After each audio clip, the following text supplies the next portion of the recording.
এই যে পাশে অন্য একটা জাত করছে, কিন্তু দেখতেই পাচ্ছেন আসলে জাতের মোচার আকার এবং গাছের কন্ডিশন। পাশে আমাদের যুবরাজ। আসসালামু আলাইকুম সম্মানিত দর্শক মণ্ডলী, আজকে আমরা এসেছি নওগাঁ জেলার রানীনগর থানার কৃষ্ণপুর প্রেমতলী গ্রামে। এখানে আমাদের কৃষক মোহাম্মদ আব্দুল বাসেদ ভাই আমাদের ব্রাকশিটের যুবরাজ ভুট্টা চাষ করেছেন 1 একর জমিতে।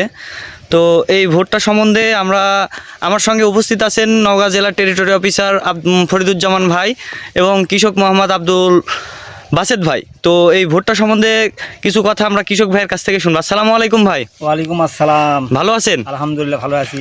আচ্ছা, আমার বাড়ি রানীনগর থানায় কৃষ্ণপুর গ্রামে, প্রেমতলী পশ্চিম দিকে সর্দারপাড়া। আমি গতবারে এই ভুট্টা চাষ করেছিলাম, যুবরাজ ভুট্টা, প্রায় 1 বিঘার মতো মাটি হবে। ওই 49, 48, 49, 50 মনের মতো ভুট্টা হয়েছিল। এবারও আমি 1 একর জমি এই যুবরাজ ভুট্টায় লাগাইছি। আশা করি ফলন ভালো হয়েছে, গতবারের চাইতে প্রায় বেশি লাগছে, স্ক্যানগুলো ভালো লাগছে। হ্যাঁ, তাই আশা করা যায় এবারও ভালো ফলন আসবে।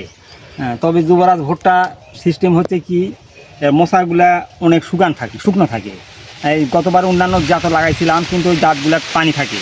আর এই ভুট্টাগুলা বিক্রি করার সময় ওই অন্যান্য ভুট্টার চাইতে 10-20 টাকা দামে বেশি আগ্রহে কেনার, ওই মানে পার্টিরা কেনার আগ্রহ দেখায়। আর ভুট্টার দানাগুলো একটু বড় বড়, সেই হিসাবে আমি এটা লাগাইছি। হয়তো আগামী তো আবার ইনশাল্লাহ বাঁচা থাকলে, আল্লাহ বাঁচায় রাখলে লাগাবো ইনশাল্লাহ।